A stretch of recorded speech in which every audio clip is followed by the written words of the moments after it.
మన ప్రభువైన యేసుక్రీస్తు నామంలో మీ అందరికీ వందనాలు, అలాగే దేవునికి స్తోత్రములను కృతజ్ఞతాస్తుతులు చెల్లిస్తూ ఉన్నాము. సహోదరులారా, మరి ఈ దినము మనము నేర్చుకోబోయే అంశము మనము కాలమును ఎరిగి సిద్ధముగా ఉండవలెను అనేటటువంటి అంశము రెండవ భాగంగా నేర్చుకుందాము. మనము కాలమును ఎరిగి సిద్ధముగా ఉండవలెను అనే అంశాన్ని మనము రెండవ భాగంగా నేర్చుకుందాం. చిన్న ప్రార్థన చేసుకొని వాక్య భాగంలోనికి వెళ్దామండి. పరిశుద్ధుడు అయినటువంటి మా కన్న తండ్రి, మీ ఘనమైన హెచ్చింపు నామానికి స్తుతులు స్తోత్రాలు చెల్లిస్తూ ఉన్నాం. ఇంతవరదాకా మరి నాయన మీ కృపా సన్నిధిలో కాచి కాపాడి సజీవ లెక్క నీడలో ఉంచి మీ చల్లని లెక్క నీడలో మాకు ఆశ్రయాన్ని కలుగజేస్తూ దినదినము జీవింపజేస్తున్నటువంటి మా కన్న తండ్రి మీకు స్తోత్రములు. ఇదిగో మరి నాయన సంఘముగా కూడి నిన్ను స్తుతించుటకు, నిన్ను గణపరచుటకు మీరు మాకు ఇచ్చినటువంటి యోగ్యతకు ధన్యతకు మీకు స్తోత్రాలు తండ్రి. ఈ దినం మరి నాయన మీ కృపా సన్నిధిలో మమ్మల్ని బలపరిచి మరి తండ్రి మరి అనేక విషయాల్లో మరి నాయన మమ్మల్ని మేల్కొల్పండి.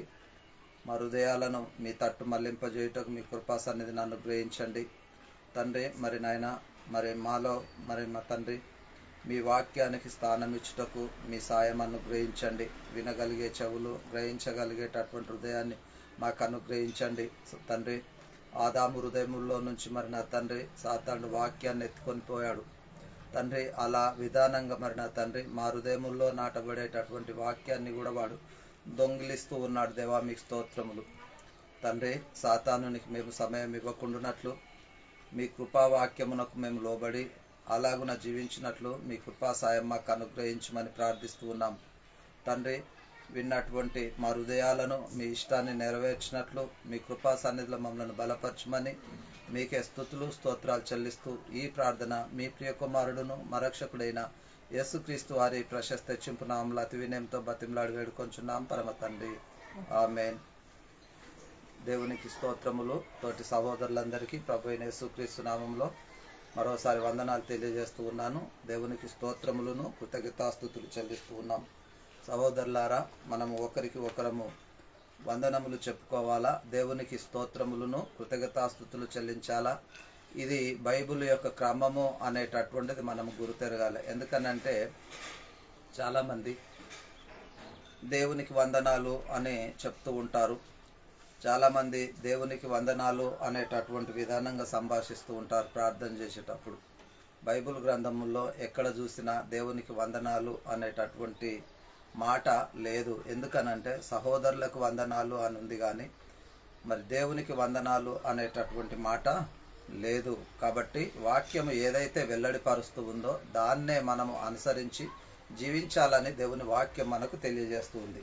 కాబట్టి సహోదరులారా, మరి ఈ దినము మనము కాలమును ఎరిగి సిద్ధముగా ఉండవలెను. ఏం చేయాలా అనంటే మనము కాలాన్ని ఎరిగి సిద్ధముగా ఉండాలంట. ఎందుకనంటే మరి కాలాన్ని ఎరిగినటువంటి వాళ్ళు, ఈ కాలాన్ని గుర్తెరిగినటువంటి వాళ్ళు ఏం చేస్తూ ఉన్నారనంటే ఈ లోక మాలిన్యంలో చిక్కుకొని అనేకమైనటువంటి మరి సంపద కొరకు, అనేకమైనటువంటి ఆస్తిపాస్తుల కొరకు మరి వాళ్ళ కాలాన్ని కానీ సమయాన్ని కానీ వృధా పోనీయకుండా ఈ లోకము తట్టు పరిగెత్తుతున్నటువంటి వాళ్ళు చాలామంది ఉంటూ ఉన్నారు. కానీ ఈ లోకము తట్టు పరిగెత్తి మరి ఈ లోకములో ఉన్నటువంటి సమయాన్ని పోనీయకుండా వాళ్ళు దాన్ని సద్వినియోగపరుచుకొని అనేకమైనటువంటి ఆస్తులు సమకూర్చుకుంటే ఈ ఆస్తి మనలను ఆ పరలోకానికి ఏమైనా తీసుకొని వెళ్తాదా అనంటే ఆ ఆస్తి పరలోకానికి తీసుకొని వెళ్ళేటటువంటిది కాదు అనేటటువంటిది మనం గుర్తెరగాలి. మరి ఎందుకనంటే ఆ ఆస్తి మరి ఎందుకు మనలను పరలోకానికి తీసుకొని వెళ్ళదు అనంటే అది కొంత మట్టుకు మాత్రమే దాన్ని ఉపయోగపరిచేటటువంటి విధానంగా ఉంటారు. కానీ దాంట్లో మరి అది మనలను పరలోకానికి తీసుకొని వెళ్ళేటటువంటిది కాదు అనేటటువంటి విషయాన్ని మనము గుర్తెరగాలి.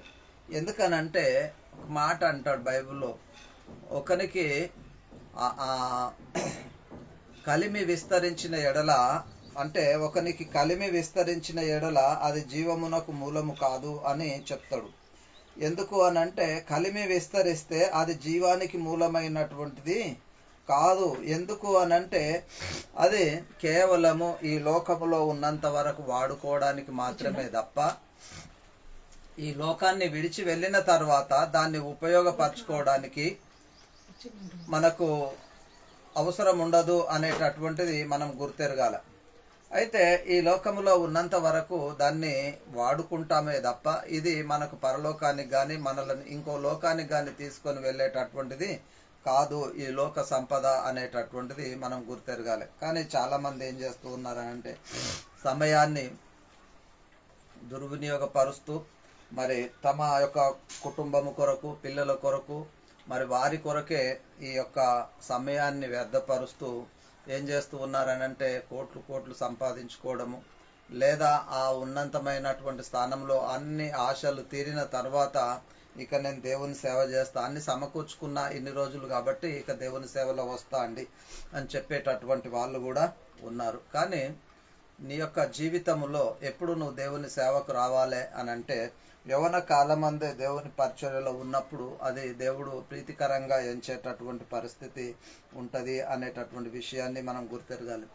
మరి ఈ లోకంలో మరి సమయమును మరి కాలమును మనం గుర్తెరుగుతున్నామా అని అంటే గుర్తెరగట్లేదు. ఎందుకనంటే వచ్చేటైనా మెల్లగా వస్తాడులే, ఎప్పుడో వస్తాడు, మరి వచ్చేటైనా ఇంకా టైం ఉంది యేసు ప్రభు వచ్చేటందుకు, కాబట్టి మనం ఆ లోపల మనకు కావాల్సినవి అన్ని సమకూర్చుకోవచ్చు అని అనుకుంటూ ఉంటారు. కానీ మరి ఎందుకనంటే మనము కాలము నెరిగినటువంటి వాళ్ళము, నిద్ర మేల్కొని వేళ అయింది అనేటటువంటిది. అయితే మరియు మీరు కాలము నెరిగి నిద్ర మేల్కొని వేళ అయ్యింది అనేటటువంటి విషయాన్ని మనం చూసాము గత వారంలో. ఎందుకనంటే కాలము నెరిగి నిద్ర మేల్కొనే వేళ అయ్యింది, నిద్ర మేల్కొనేటటువంటి వేళ అయ్యింది. నిద్ర మేల్కోవాలి, మేల్కొని మనము సిద్ధపడి ఉండేటటువంటి వారిగా ఉండాలి అనేటటువంటి విషయాన్ని మనం గుర్తెరగాల. అందుకనే మరి ఇంకా మనం ముందుకు చూసినప్పుడు ఏమంటారంటే వాళ్ళు వచ్చినటువంటి దేశం ఏదైతే ఉందో ఆ దేశాన్ని జ్ఞాపకం ఉంచుకున్నారు. వాళ్ళు వచ్చినటువంటి దేశము జ్ఞాపకం ఉంచుకొని దాని కొరకు ఎదురు చూసారు. ఏ కాలము టైం అవుతుంది, కాలం జరుగుతూ ఉంది, వెళ్ళిపోయేటటువంటి సమయం ఉంది అనేటటువంటి విధానంగా. మరి ఇప్పటి సమయంలో కూడా మరి మనము ఇట్టి కాలాన్ని గ్రహించట్లేదు, ఈ కాలాన్ని గుర్తెరగట్లేదు, ఈ కాలానికి మనము అనుగుణంగా నడవటం లేదు. కానీ మరి దయ్యాలు కూడా ఆ కాలాన్ని గ్రహిస్తూ ఉన్నాయి, దయ్యాలు కూడా ఆ కాలాన్ని గుర్తెరుగుతూ ఉన్నాయి, దయ్యాలు కూడా ఆ కాలానికి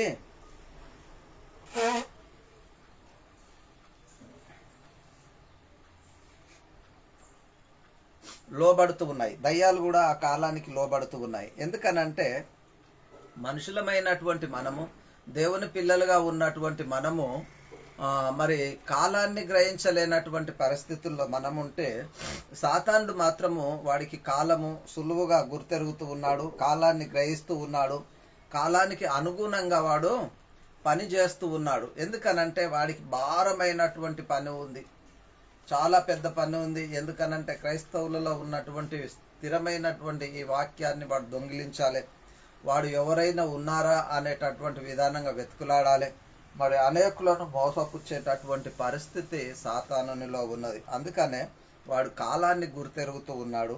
ఈ కాలాన్ని గుర్తెరిగి వాడు పనిచేసేటటువంటి పరిస్థితి కూడా ఉన్నది అనేటటువంటిది మనము గ్రహించుకోవాలి. అందుకే ఏమంటాడనంటే కాలము రాలే కదా అని అంటుండు. యేసుక్రీస్తు ప్రభుల వారు ఈ భూమి మీద జీవించినప్పుడు వానికి తెలిసిపోయింది. ఎందుకనంటే కాలం రాలే కదా, మమ్మల్ని ఎందుకు ఇంకా బాధ పెడతావు, ఇక్కడ నుంచి వెళ్ళిపోమని చెప్తావు, మరి ఈ కాలము వచ్చేదాకా మాకు సమయం ఉంది కనుక నువ్వు మమ్మలను వెళ్ళగొట్టడానికి వీల్లేదు అనేటటువంటి విషయాన్ని తెలియజేస్తూ ఉంటాడు. మత్తయి సువార్త 8వ అధ్యాయము ఒకసారి మనం చూస్తే, మత్తయి సువార్త 8వ అధ్యాయము,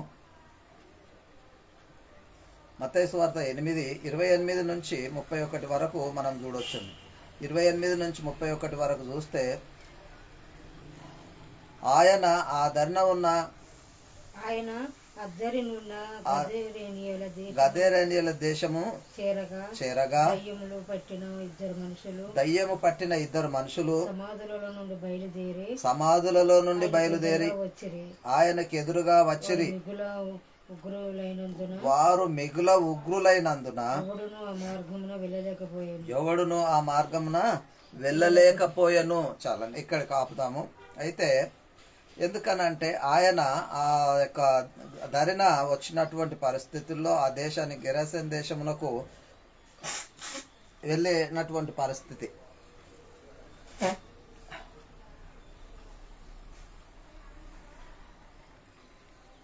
గెరాసేన్ దేశమునకు వెళ్ళినటువంటి పరిస్థితుల్లో మరి దయ్యము పట్టినటువంటి ఇద్దరు మనుషులు మరి సమాధులలో నుండి బయలుదేరి ఆయనకు ఎదురుగా వచ్చిరంట. ఎక్కడి నుంచి వచ్చిర్రు అని అంటే ఆ దయ్యం పట్టినటువంటి ఇద్దరు మనుషులు సమాధులలో నుండి బయలుదేరి వచ్చిరి అని తెలియజేస్తున్నాడు. సమాధుల్లో నుండి బయలుదేరి ఆయనకు ఎదురుగా వచ్చిరి. వారు మరి ఎలాంటి వాళ్ళు అని అంటే వారు మిగుల ఉగ్రులైనందున ఎవడును ఆ మార్గమున వెళ్ళలేకపోయాను. ఎందుకనంటే వాళ్ళు ఎలాంటి వాళ్ళు అని అంటుండంటే చాలా క్రోధము కలిగినటువంటి వాళ్ళు, బలం కలిగినటువంటి వాళ్ళు మరి వాళ్ళని బంధించడానికి కూడా వీలు లేనటువంటి పరిస్థితుల్లో ఉన్నటువంటి వాళ్ళు ఉగ్రులైనందున మరి ఆ మార్గమున ఎవడును ఆ మార్గమున వెళ్ళలేకపోయాను. ఎందుకనంటే భయపడుతూ ఉన్నారు, సమాజం అంతా భయపడుతూ ఉన్నారు.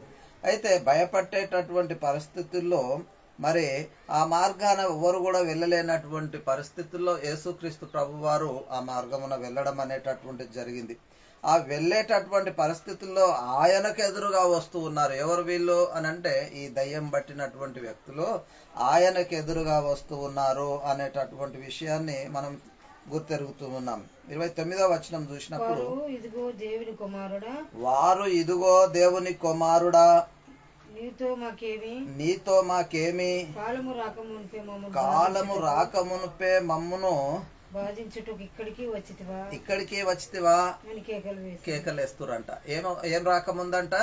కాలము రాకముందే అని అంటుంది. ఎక్కడ ఉన్నా అంటే కాలము రాకముందే వారు ఇదిగో దేవుని కుమారుడా. ఎవరు కుమారుడా అని అంటున్నారంటే యేసుక్రీస్తును దేవుని కుమారుడా అని వాళ్ళు కూడా ఒప్పుకుంటున్నారు.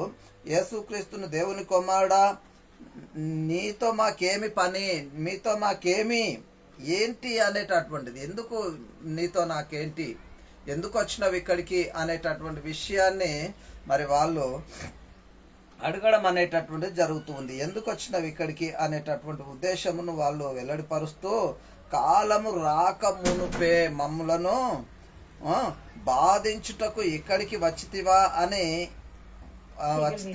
వారు కేకలు వేసిరంట. వచ్చితివా అని కేకలేస్తున్నారు. ఎందుకనంటే కాలం రాలే కదా, ఇంకా కాలం ఉంది కదా మాకు.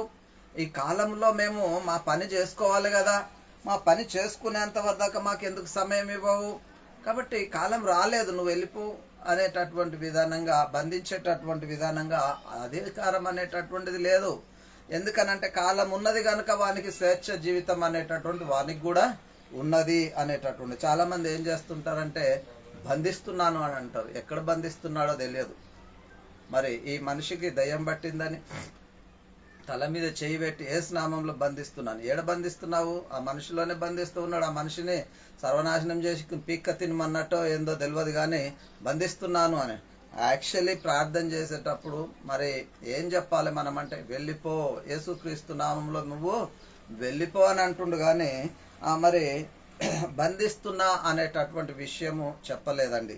కానీ మనం ఎప్పుడైనా కానీ ప్రార్థించేటటువంటి పరిస్థితుల్లో మనము కూడా ఏం చెప్పాలి అని అంటే బంధిస్తున్నా అనేటటువంటిది కాదు, కానీ యేసుక్రీస్తు నామములో నువ్వు వెళ్ళిపో అనేటటువంటి విధానం, యేసుక్రీస్తు నామమును నీకు ఆజ్ఞాపిస్తూ ఉన్నాను వెళ్ళిపో అనేటటువంటి మాట చెప్పాలి.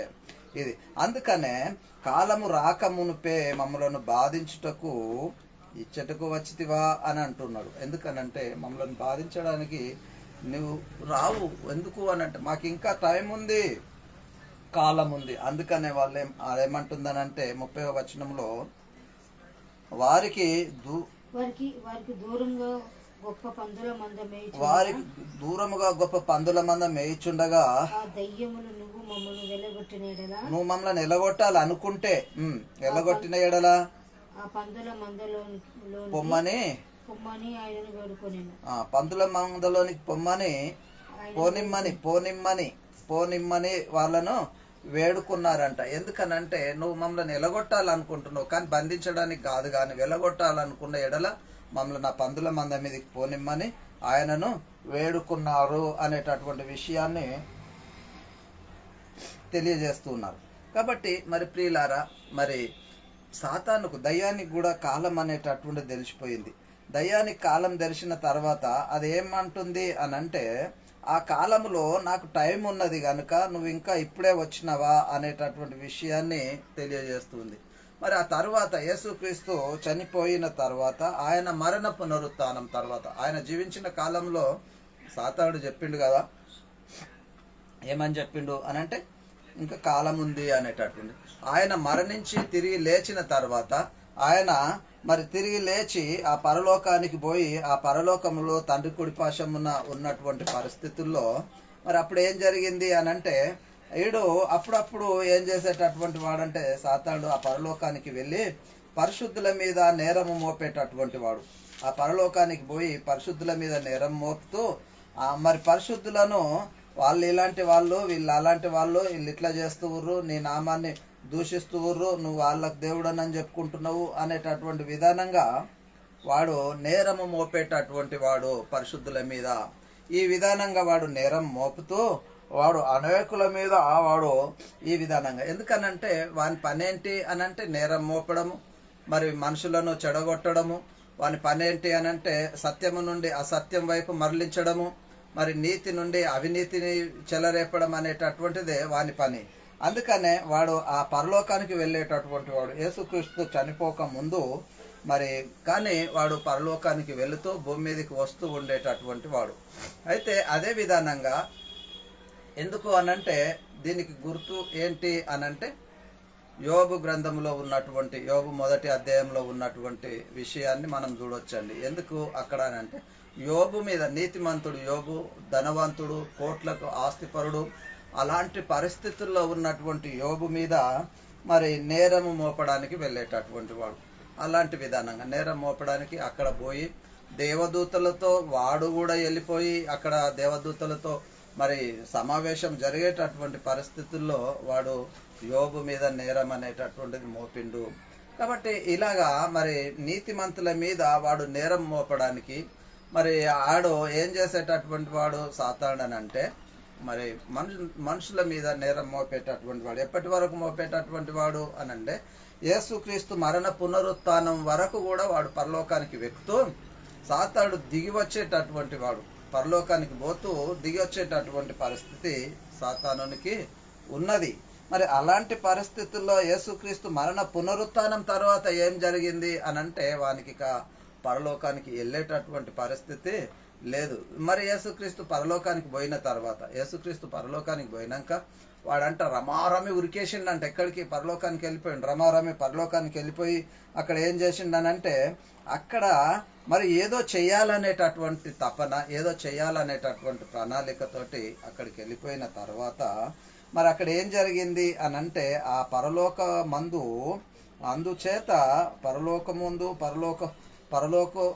పరలోక నివాసులారా అని అంటాడు. పరలోక నివాసులారా ఉత్సాహించుడి అని తెలియజేస్తూ ఉంటాడు. ప్రకటన గ్రంథము 12వ అధ్యాయము 7 నుంచి కొంత మనము చూసుకుంటూ వస్తే 12 వచనాల వరకు చూడొచ్చండి. 7 నుంచి మనం చూస్తే అక్కడ ఏం చెప్తూ ఉన్నాడంటే, మరియు ఒక గొప్ప స్వరము పరలోకమందు ఇలాగూ చెప్పట వింటిని అని అంటాడు. ఎందుకనంటే, మరియు ఒక గొప్ప స్వరము పరలోకమందు ఇలాగూ చెప్పుట వింటిని అని తెలియజేస్తున్నాడు. ఏమని చెప్తూ ఉన్నారు? ఒక గొప్ప స్వరము పరలోకమందు ఇలాగ చెప్పుట వింటిని అని అంటే, రాత్రింబగళ్ళు మన దేవుని ఎదుట మన సహోదరుల మీద నేరము మోపువాడైన అపవాది ఏం చేసేటటువంటి వాడంట వీడు అనంటే, నేరము మోపువాడైనటువంటి అపవాది రాత్రింబగళ్ళు వాడు మన సహోదరుల మీద నేరం మోపేటటువంటి వాడు. ఎందుకనంటే, ఎంత మంచిగా ఉండాలని ప్రయత్నించినా, ఎంత మనం ఇది చేసినా మన మీద నేరము మోపుతూనే ఉంటాడు. మనలను దేవునికి కానటువంటి భ్రష్టులుగా, ఎందుకనంటే సమాజం నమ్మకుండా దేవునికి కానటువంటి భ్రష్టులుగా సిద్ధపరచడానికి వానికి ఇష్టం. దేవునికి కానటువంటి వారిగా, సమాజము మనల్ని నమ్మొద్దు, సమాజం మనల్ని వెలివేసేటటువంటి విధానంగా ఉండాలి అనేటటువంటి ఉద్దేశంతో వాడు మన మీద ఏం చేస్తాడనంటే లేనిపోని ఒక అపోహలు. నీకు తెలుసా గట్లాంటి వాళ్ళు, నీకు తెలుసా ఇలాంటి వాళ్ళు, నీకు తెలుసా క్రైస్తవులు అంటేనే వాళ్ళండి అంటారు. ఎందుకనంటే తక్కువ కులస్తులు అనేటటువంటిది, గంజి దొడ్డోళ్ళు అనేటటువంటి, అవన్నీ వెనకటి జమానాలో ఉండేటటువంటి. ఇట్లా నానా రకాలుగా మనల్ని నిందలేసి అవహేళన చేసి మన దగ్గరకు రాకుండా, క్రీస్తు ప్రేమను గుర్తెరగకుండా మరి అనేకుల మీద నేరము మోపేటటువంటి వాడు, మన సహోదరుల మీద నేరము మోపేటటువంటి వాడు ఎవరు అనంటే అపవాది అనేటటువంటి వాడు.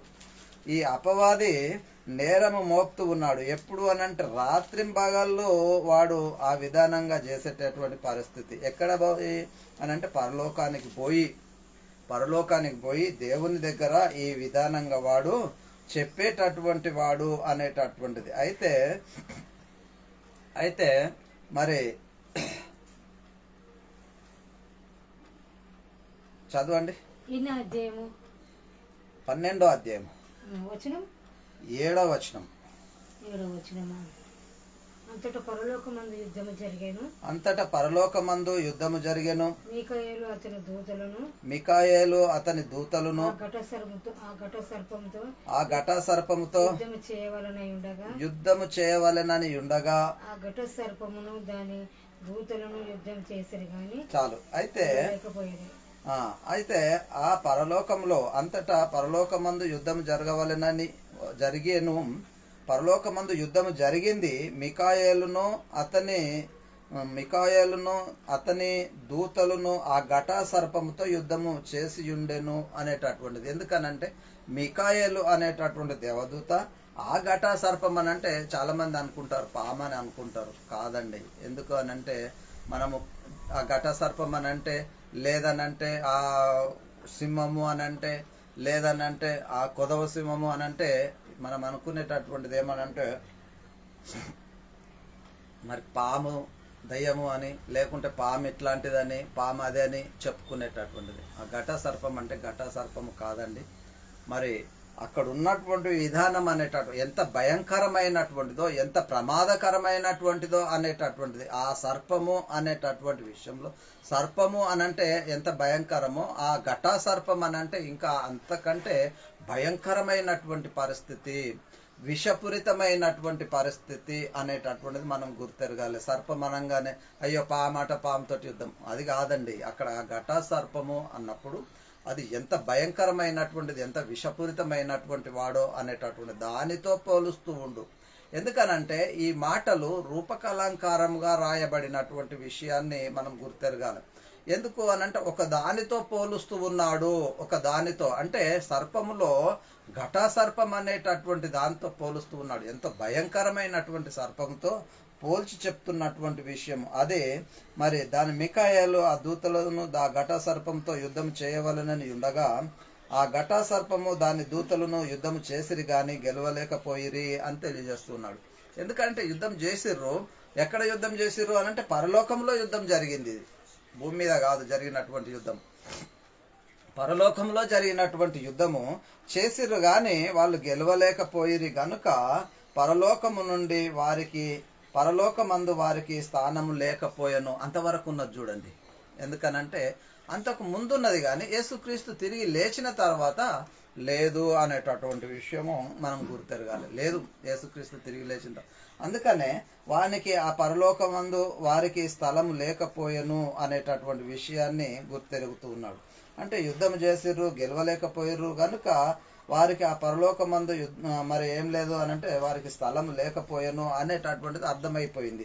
అర్థమైపోయినాక ఇక నేరం మోపడానికి మళ్ళీ వెళ్ళి దిగి వచ్చేటటువంటి స్థాయి వాడు ఏం చేసిండంటే కోల్పోవడం అనేటటువంటిది జరిగింది. వెళ్ళడము రావడం అనేటటువంటిది ఆడు కోల్పోయిండు అనేటటువంటి విషయాన్ని మరి ఇక్కడ వెల్లడిపరుస్తూ ఉండు. ఇంకా మనం ముందుకు చూస్తే 9వ వచనం,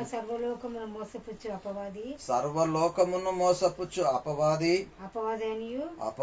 అనియు సాతాను అనియు పేరుగల అదే సర్పమైన మహాఘట సర్పము పడద్రోయబడింది. అది పేరు కలిగిందంట. అపవాదనియు సాతాననియు పేరు గల అది ఘటా సర్పము మహాఘటా సర్పమని పడద్రోయబడెను అని అంటాడు. అది భూమి మీద పడద్రోయబడెను.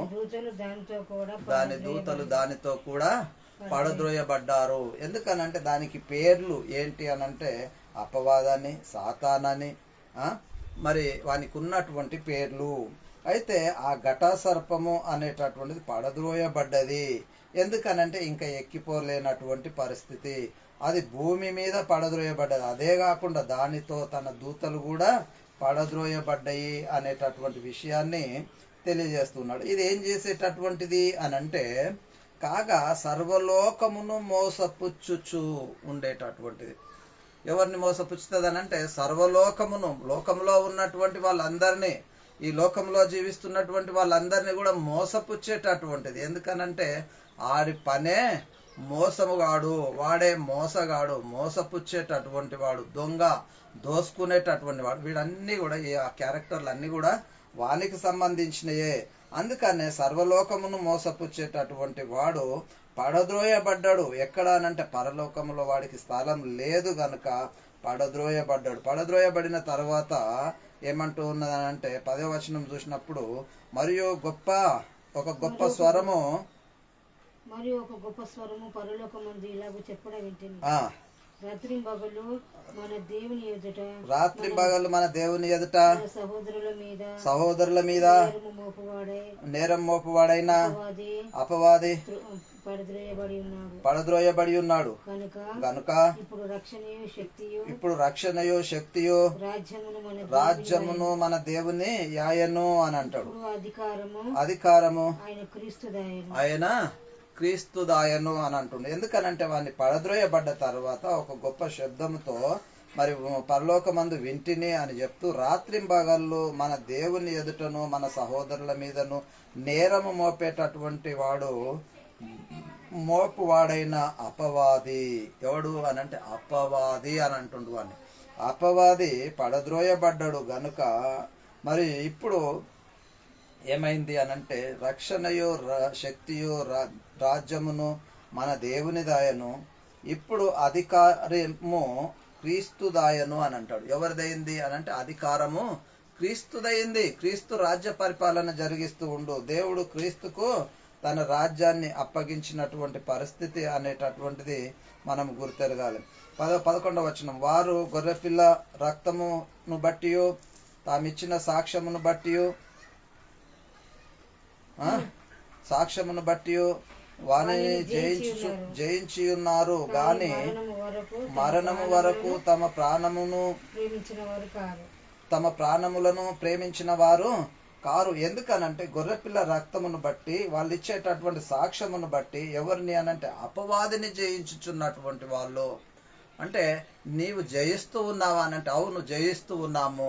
ఎలా జయిస్తూ ఉన్నావనంటే నువ్వు క్రీస్తు రక్తాన్ని బట్టి మరి నువ్వు ఇచ్చేటటువంటి సాక్ష్యాన్ని బట్టే ఉంటుంది. ఎవరిని గురించి సాక్ష్యం ఇస్తూ ఉన్నావు, ఎవరిని గురించి చెప్తూ ఉన్నావు, దీన్ని బట్టే నువ్వు మరి జయించేటటువంటి పరిస్థితి ఉన్నది అనేటటువంటిది. అయితే మరణము వరకు తమ ప్రాణమును ప్రేమించు వారు కారు. ఎందుకనంటే వాళ్ళ ప్రాణాలను ప్రేమించినటువంటి వాళ్ళు కాదు, కానీ దేవుని వాక్యం కొరకు తమ ప్రాణాలను కూడా ఇచ్చినటువంటి వాళ్ళు ఆనాటి ఆది అపోస్తులు అనేటటువంటిది మనం గుర్తెరగాలి. అయితే అదే విధానంగా మరి ఇప్పుడు మళ్ళా సాతాను గాడు ఏం చెప్తూ ఉన్నాడో చూడండి. వానికి ఉన్నటువంటి విధానం 12 అందుకు పరలోకమా పరలోక నివాసులారా ఉత్సాహించుడి, భూమి సముద్రమా మీకు శ్రమ. అపవాది తనకు సమయము కొంచెమే అని తెలుసుకొని బహు క్రోధము గలవాడై మీ యొద్దకు దిగి వచ్చి ఉన్నాడని చెప్పాను. ఎందుకనంటే ఇక్కడ దేవుని పిల్లలుగా ఉన్నటువంటి వాళ్ళు ఏం చేయాలంటే పరలోక నివాసులారా అనంటే పరలోక నివాసులారా అంటే మనం పరలోక నివాసులము. ఎందుకనంటే ఈ భూమి మీద కొంతవరకు యాత్ర సాగించడానికి వచ్చినటువంటి వాళ్ళం. ఎక్కడి వాళ్ళము? మన పౌరస్థితి ఎక్కడుంది అంటే పరలోకమందు మీ పౌరస్థితి ఉన్నది. మీ జీవం ఎక్కడ దాచిపెట్టబడ్డది అంటే దేవుని యందు దాచిపెట్టబడ్డది. పరలోకమందు క్రీస్తుతో కూడా మీ జీవం దేవుని యందు దాచిపెట్టబడ్డది. అంతేకాకుండా మన పరలోక నివాసులము అనేటటువంటి విషయాన్ని వెల్లడిపరుస్తూ పరలోక నివాసులారా, ఎందుకనంటే మనది లోకము కాదండి, శాశ్వతమైనటువంటిది కాదు. మనం సమయాన్ని ఎరిగి సిద్ధముగా ఉండాలి, సమయాన్ని ఎరిగి సిద్ధపడి ఉండాలి. ఎందుకనంటే ఏ క్షణమైనా సరే నేను వెళ్ళిపోతా.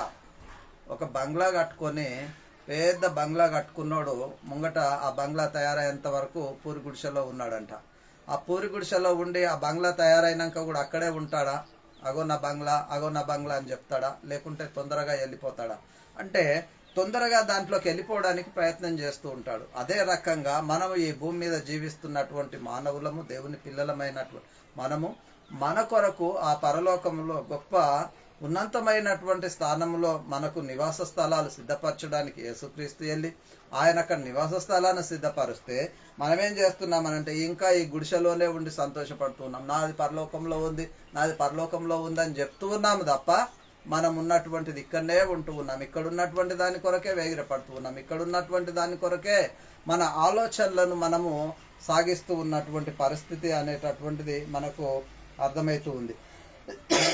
అందుకనే మరి ఆ విధానంగా పరలోక నివాసులారా ఉత్సాహించుడి, భూమి సముద్రమా మీకు శ్రమ అని తెలియజేస్తూ అపవాది తనకు సమయం కొంచెమే, ఏంటంట అపవాది కంట సమయం కొంచెమే అని తెలిసిపోయింది. చూడండి, అపవాదికి సమయం కొంచెమే అని తెలిసిపోయింది. ఎందుకంటే వాని పనులు రమారమి కానియాలి.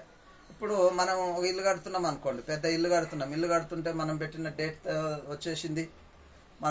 డేట్ వచ్చేసింది, ఈ లోపల మనం ఇల్లు కట్టుకోవాలి, దాన్ని ఇంట్లో గృహప్రవేశం చేసుకోవాలి, ముహూర్తం పెట్టుకోవాలి అనేటటువంటి విధానంగా ఉంటాం. కానీ ఈ సమయం దగ్గరకు వచ్చింది, పని కాలేదనుకోండి, ఏం చేస్తామనంటే రమరమి ఇంకా కొంతమందిని పెట్టుకొని దబదబ చేయించండి, రాత్రింబగలు చేయించండి, దాన్ని తొందరగా అయిపోతే మేము అందులోకి వెళ్ళిపోతాము అనేటటువంటి విధానంగా ఉండేటటువంటి పరిస్థితి ఉంటుంది. కానీ వానికి కూడా సమయం లేదు అనేటటువంటి కొంచెమే ఉంది అని తెలిసి వాడు ఏం చేస్తూ ఉన్నాడంటే బహు క్రోధము గలవాడై వాడై మీ యొద్దకు దిగి వచ్చి ఉన్నాడు. ఎందుకనంటే మిమ్మల్ని మోసపరచాలే, మిమ్మల్ని మోసగించాలే, మిమ్మల్ని మరి మోసం చేసి మిమ్మల్ని మరి వాని కొరకు సిద్ధపరిచినటువంటి ఆ నిత్యాగ్నిలోనికి తీసుకొని వెళ్ళేటటువంటి వాడిగా ఉన్నాడు. కాబట్టి సహోదరులారా, మరి ఎలాంటి విధానంగా ఉండాలి మనము అనంటే, మరి మనము దేవుని యొక్క విధానాన్ని అనుసరించి దేవుని వాక్యానికి లోబడి జీవించేటటువంటి వారిగా ఉండాలి. మనము సిద్ధపడినటువంటి వాళ్ళగా ఉండాలి, సిద్ధపడాలి. కాలము నెరిగి మనము సిద్ధపడేటటువంటి వారిగా ఉండాలి. ఇంకా కాలం ఉందిలే, ఇంకా వచ్చేటటువంటి వాడు లేట్ చేస్తాడులే, ఇంకా ఎప్పుడు వస్తాడో తెలియదు, ఏ సమయం వస్తాడో తెలియదు. కాబట్టి నువ్వు సిద్ధంగా ఉన్నావా? యేసుక్రీస్తు ముందొస్తాడా, లేకుంటే నువ్వే ముందు వెళ్ళిపోతావో తెలియదు. ఎందుకనంటే ఈ రోజుల్లో మరణం అనేటటువంటిది ఎప్పుడు వస్తుంది, ఎవరికి వస్తుంది, ఎలా వస్తుంది అనేటటువంటిది తెలియదు. నిన్న మొన్నటి వరకు ఆ ఇరాక్ దేశం కానీ ఇంకా వేరే ఇజ్రాయెల్ దేశం, అమెరికా దేశాలలో శాంతత ఉండే. ఇప్పుడు ఆ శాంతి అనేటటువంటిది పోయింది. అనేకమైనటువంటి వేల మంది నేల రాలిపోతూ ఉన్నారు. అనేకులు ఈ యుద్ధం జరగటం ద్వారా చనిపోతూ ఉన్నారు. మరి అలాగే ఎప్పుడు నువ్వు వెళ్ళిపోయేటటువంటి టైం వస్తుందో, ఎప్పుడు ఏం జరుగుతుందో, పోతుంటే యాక్సిడెంట్ అయ్యి చనిపోయినటువంటి వాళ్ళు ఉన్నారు, పోతుంటే గుండె నొప్పి వచ్చి చనిపోయినటువంటి వాళ్ళు ఉన్నారు. కాబట్టి ఇక్కడ నువ్వు చనిపోయినా అక్కడ నీ కొరకు ఆ నివాస స్థలం అనేటటువంటిది ఉన్నది. కాబట్టి దాని కొరకు నువ్వు సిద్ధపడాలి, ఆ నివాస స్థలం కొరకు నువ్వు సిద్ధపడి ఉండాలి అనేటటువంటి విషయాన్ని బైబిల్ గ్రంథం తెలియజేస్తూ ఉంది. ఎందుకనంటే ఇవన్నీ మర్చిపోయి ఏం చేస్తామనంటే నిన్ను ఎమ్మెల్యేని చేస్తా, లేకుంటే నిన్ను కార్పొరేటర్ను చేస్తా, లేదనంటే నిన్ను మంచి లోకంలో పెద్ద ఉన్నతమైనటువంటి కలెక్టర్ పోస్ట్ ఇచ్చి నిన్ను కలెక్టర్ని చేస్తా, సీఎంను చేస్తా అని అంటే ఇవన్నీ విడిచిపెట్టి ఉరుకుతాడు, ముంగట నిలబడతాడు, ముందు లైన్లోనే ఉంటాడు వీడు. ఎందుకనంటే వీడు చేసేటటువంటి అన్నీ కూడా మనకు ఏమో ఈ లోకంలో ఉన్నటువంటి వాటిని చూపించి ఈ లోకంలో ఉన్నటువంటి ఆశలన్నీ మనకు చూపిస్తూ ఉంటాడు. ఇగో ఇది ఉంది, ఇలా ఉంది, అలా ఉంది, నువ్వు ఈ సీట్ ఎక్కితే నీకు ఉన్నోళ్ళంతా బానిస అయిపోతారు, నీ పేరు చాలా పెద్దగా అయిపోతుంది, గొప్పనివి అయిపోతావు అన్నట్టుగా ఇలాంటి విధానంగా మనల్ని మోసపరిచేటటువంటి వాడు ఎవరు అనంటే సాతానుడు. అపవాది అని మనం గుర్తెరగాలి. ఈ అపవాదిగాడు ఒకగానొక కాలములో మరి ఎవరిని మోసపరిచాడు, ఎవరిని మోసపరిచేటటువంటి విధానంగా వచ్చాడు అని అంటే, మోసపరుస్తే ఆయన మోసపోలే, మోసగిస్తే ఆయన మోసపోలే. ఎందుకనంటే ఆయన కలిగినటువంటి దాన్ని, ఆయన ఉన్నటువంటి విధానాన్ని గుర్తెరిగి మరి ముందున్నటువంటి కాలము, ఒక కాలంని గురించి చూస్తూ ఉన్నాడు. ఆయన వస్తాడు, ఆ కాలంలో ఆయనే దాన్ని రాజ్య పరిపాలన జరిగించేటటువంటి వాడు గాని నేను కాదు అనేటటువంటి విధానంగా మరి ఆయన ప్రవచించినటువంటి విషయం. చాలా మంది అనుకుంటారు ఏందనంటే, పాత నిబంధన కింద ఉన్నటువంటి భక్తులు చనిపోయిర్రు కానీ వాళ్ళు యేసు ప్రభువుని చూడలేదు, యేసు ప్రభు వారికి తెలియదండి, అందుకనే వాళ్ళు యేసు ప్రభువుని తెలుసుకోవాలంటే మళ్ళా వాళ్ళకు సువార్త ప్రకటించాలని. అంటే అంతేనా? నిజమా ఇది? మరి అలాంటి పరిస్థితి అయితే యేసుక్రీస్తును గురించి మరి మోషే ఎప్పుడు చెప్తూ ఉన్నాడు అనంటే, మోషేను మోసపరుస్తేందుకు సాతానుడు వస్తే, మోషేను మోసపరచడానికి, మోషేను మరి అక్కడి నుంచి వెళ్లకుండా చేయడానికి సాతానుగాడు వస్తే, ఆ మోషే ఏం చెప్తూ ఉన్నాడంటే యేసుక్రీస్తుని గురించి చెప్తున్నట్టుగా మనం చూద్దామండి. ఎందుకనంటే యేసుక్రీస్తుని గురించి ఆయన తెలియజేస్తూ ఉన్నాడు. ఎక్కడనంటే ఎబ్రీలకు రాసిన పత్రిక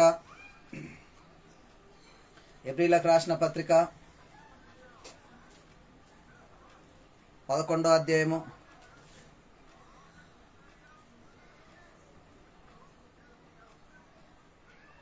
11లో లేదు, కీర్తనలో ఉంది.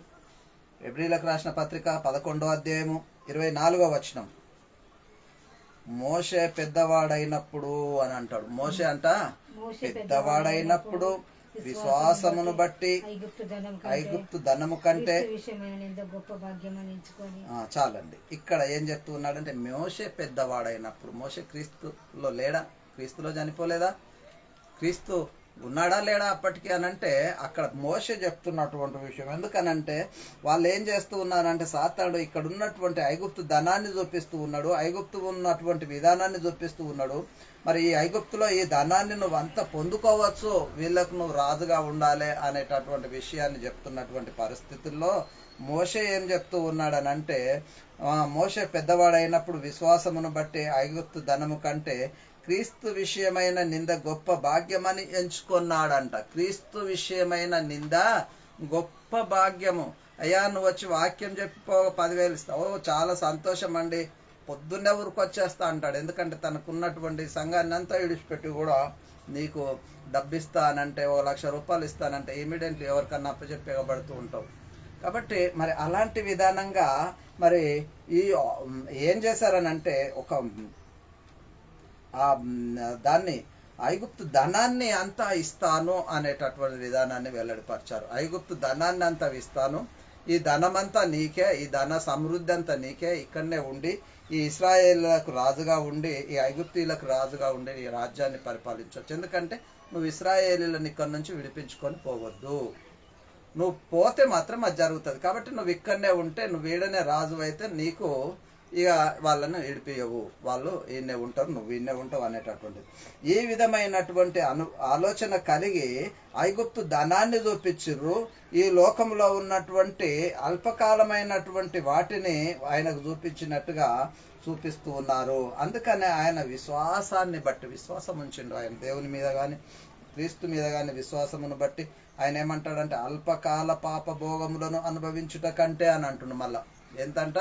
అల్పకాలం. ఈ లోక సంబంధమైనటువంటిది అంతా అంతేనండి, అల్పకాలమైనటువంటిది. కొంతకాలం నుండి కొంతకాలం వెళ్ళిపోయేటటువంటిది. కోట్లు సంపాదించుకున్నాము, లక్షలు సంపాదించినాము, సడన్ గుండె నొప్పి వచ్చింది, ఉన్న లక్షలన్నీ ఊసిపోతాయి, మళ్ళీ వచ్చి దేబిచ్చా అన్నట్టుగానే ఉండేటటువంటి పరిస్థితి వస్తుంది. అందుకనే అల్పకాల పాప భోగములను అనుభవించుట కంటే దేవుని ప్రజలతో శ్రమ అనుభవించుట మేలని యోచించిండంట. దేవుని ప్రజలతో శ్రమ అనుభవించాలి, నాకు శ్రమ కావాలని కోరుకున్నాడు మోషే. గాని సంతోషము, ఉన్నతమైనటువంటి స్థాయి, లేకుంటే ఒక లగ్జరీ లైఫ్ కావాలనేటటువంటిది ఎప్పుడు కూడా ఆయన కోరుకోలేదు. కోరుకోలేకనే ఏమన్నాడంటే, ఇప్పుడు నేను మరి ఒక ఫరో యొక్క కుమార్తె యొక్క కుమారుణ్ణి అనిపించుకున్నట్టుకు ఒప్పుకోలేదు అని అంటాడు. ఎందుకనంటే పరో కుమార్తె యొక్క కుమారుణ్ణని పరో కుమార్తె అంటే పరో మన్మన్ని అని చెప్పుకోవడానికి ఇష్టపడలే. పరో మన్మన్ని అని చెప్పుకుంటే, పరో బిడ్డ కొడుకునని చెప్పుకుంటే ఈ రాజ్య పట్టాభిషేకం నీకు చేసిస్తాం, ఈ రాజ్యం నువ్వే వెళ్ళొచ్చు, ఈ రాజ్యాన్ని నువ్వే ఉండొచ్చు. ఈ రోజులల్లా ఎవరన్నా కానీ అరే బాబు నేను సీఎం కొడుకుని చేస్తాము అని అంటే ఒప్పుకోడా అంటే ఒప్పుకుంటారు. ఎందుకనంటే సీఎం కొడుకు అంటేనే ఓ పెద్ద గొప్ప, ఎందుకంటే ఆయనకున్న ఆస్తులన్నీ నాకే చెందుతాయి, ఆయనకున్నటువంటి లావాదేవీలు నేను వసూలు చేసుకోవచ్చు అనేటటువంటి. ఎందుకు అనంటే కేవలం సీఎం కొడుకు కాదు, సీఎం తోటి ఉండేటటువంటి వాడని చెప్పడానికైనా కానీ సీఎంఏ నాతోటి వీడు ఉంటాడు అని చెప్పి భుజం మీద చేసి వీడు చెప్పినట్టు వినాలే అనేటటువంటి విధానంగా ఎవడన్నా ఎవరి మీద భుజం మీద చేయబెట్టి చెప్తే వాడు బయటకు వచ్చి వాడు దుర్వినియోగపరిచేటటువంటి విధానం అనేటటువంటి కొంతమంత ఉండదండి అందుకనే ఆ అధికార దుర్వినియోగం అనేటటువంటి జరిగించడానికి లేదా ఇది జరిగేటటువంటి పరిస్థితి అనేటటువంటిది ఉంటుంది. అందుకనే ఏమంటూ ఉండంటే అల్పకాల పాపభోగములను అనుభవించుట కంటే దేవుని ప్రజల చేత శ్రమ అనుభవించుట మేలని యోచించి పరో యొక్క కుమార్తె యొక్క కుమారుని అని ఒప్పుకొనలేదు అంట. కుమారుని అని పరో మన్మన్నని నేను ఒప్పుకోలేదు, పరో బిడ్డ కొడుకునని నేను ఒప్పుకోలేదు అని చెప్తూ ఉన్నాడు. మరి ఎందుకు ఒప్పుకోలేదు అనేటటువంటి గట్టిగా మనం అడగొచ్చు. ఎందుకు ఒప్పుకోలేదు? ఇంత ఆస్తి పాస్తులన్నీ నీకు అప్పచెప్తూ ఉంటే, ఈ రాజ్యాన్నే నీ చేతిలో పెడుతూ ఉంటే నువ్వు ఎందుకు ఒప్పుకోలేదు అనంటే, ఏలయనగా అతడు ప్రతిఫలముగా కలుగు బహుమానమందు దృష్టించిండంట. ఏలయనగా అతడు ప్రతిఫలముగా కలుగు బహుమానమందు దృష్టించిండు. ఎందుకు? నేను కాదు, ఒక కాలంలో ఒక ఆయన వస్తాడు, ఆయన వచ్చినటువంటి ఆయన ఈ రాజ్యాలను ఈ పరిపాలనలన్నీ ఆయన చూసుకుంటాడు, నాకు అనవసరం ఇదంతా. ఎందుకనంటే నేను ఏం చేయాలంటే ఈ ప్రజలతోటి దేవుని ప్రజలతోటి శ్రమ అనుభవించాలి, ఈ దేవుని ప్రజలతోటి ఈ క్రీస్తు విషయంలో నిందలు పడాలి అనేటటువంటిది ఆయన ఎన్నుకున్నాడు తప్ప ఆయన ఎప్పుడు కూడా నాకు ఇది కావాలి, నేను ఇలా ఉండాలి అనేటటువంటి ఒక ఆలోచన కలిగి ఉండలేదు. ఎందుకనంటే అందుకే ఆ అరణ్యాలలో ఆ వేదనలో అనేకమైనటువంటి భయంకరమైనటువంటి పరిస్థితులలో కూడా ఆయన విశ్వాసం ఉంచినటువంటి వాడిగా ఉంటూ ఉన్నాడు. అందుకనే ఆయన ప్రతిఫలముగా కలుగు బహుమానం ఎవరికి అనంటే ఆ రాజ్యాన్ని పరిపాలించేటటువంటి వాడు ఎవరు అనంటే క్రీస్తు అనేటటువంటిది తెలియజేస్తూ ఉన్నాడు. అందుకే ఏమంటూ ఉన్నాడంటే 27వ వచనంలో చెప్తున్నటువంటి మాట ఏందనంటే, విశ్వాసమును బట్టి అతడు అదృష్టుడైన వాణిని చూచుచున్నట్లుగా స్థిరబుద్ధి గలవాడై రాజాజ్ఞకు భయపడ గ్రామునకు భయపడక ఐగుప్తును విడిచిపోయెను అని అంటాడు. ఎందుకనంటే స్థిర బుద్ధి గలవాడై విశ్వాసమును బట్టి అతడు అదృష్టుడైన వాడిని ఎవరిని చూస్తూ ఉన్నాడు అనంటే యేసుక్రీస్తు ప్రభువును వారు చూస్తూ ఉన్నారు.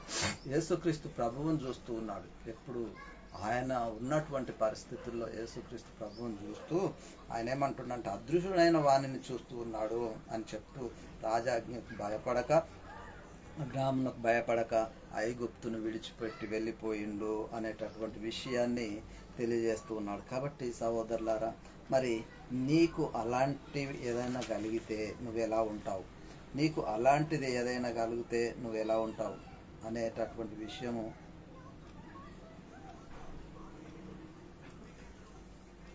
28వ వచనాన్ని 11 పిల్లలను నాశనం చేయవాడు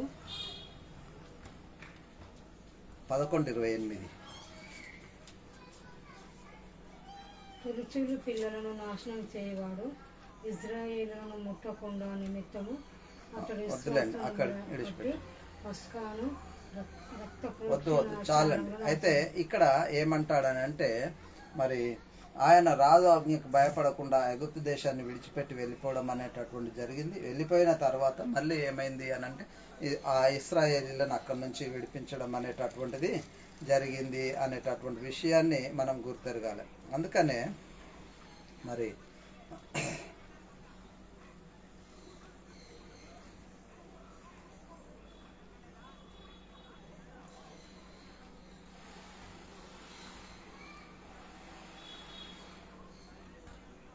అయితే మరి అలాంటి పరిస్థితుల్లో మనము కలిగి ఉన్నటువంటి విధానము, మనము చేసేటటువంటి విధానంలో ఎలా ఉండాలి, మనం దేని కొరకు ఎదురు చూసేటటువంటి వారిగా ఉండాలి మనము దేన్ని అనుసరించేటటువంటి వారిగా ఉండాలి అని అంటే మనమంట ఉన్నటువంటి విధానంలో ఎలా ఉండాలి అనేటటువంటి విషయాన్ని మనకు తెలియజేస్తూ ఉన్నాడు.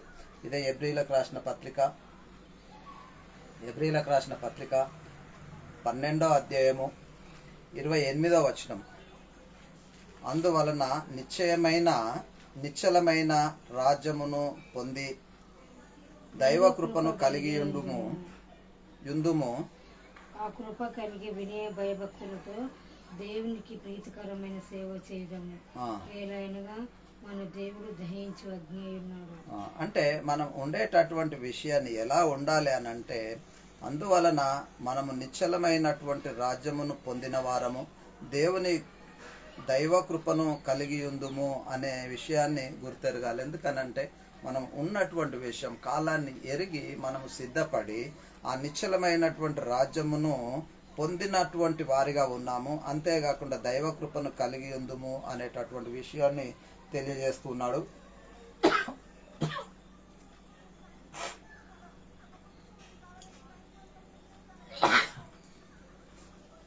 మరి ఇలాంటి విధానంగా దైవ కృపను కలిగి ఉందుము. ఎందుకనంటే మరి మనము ఎలాంటి విధానంగా దైవ కృపను కలిగి ఉందుము అనేటటువంటి విషయాన్ని తెలియజేస్తూ భయభక్తులతో దేవునికి ప్రీతికరమైనటువంటి సేవ చేసేటటువంటి వారిగా ఉండాలి. ఏదో చేస్తున్నానా అంటే చేస్తున్నాను అనేటటువంటి కాదు, కానీ భయభక్తులతో దేవునికి ప్రీతికరమైనటువంటి సేవ చేయవారిగా ఉండాలి.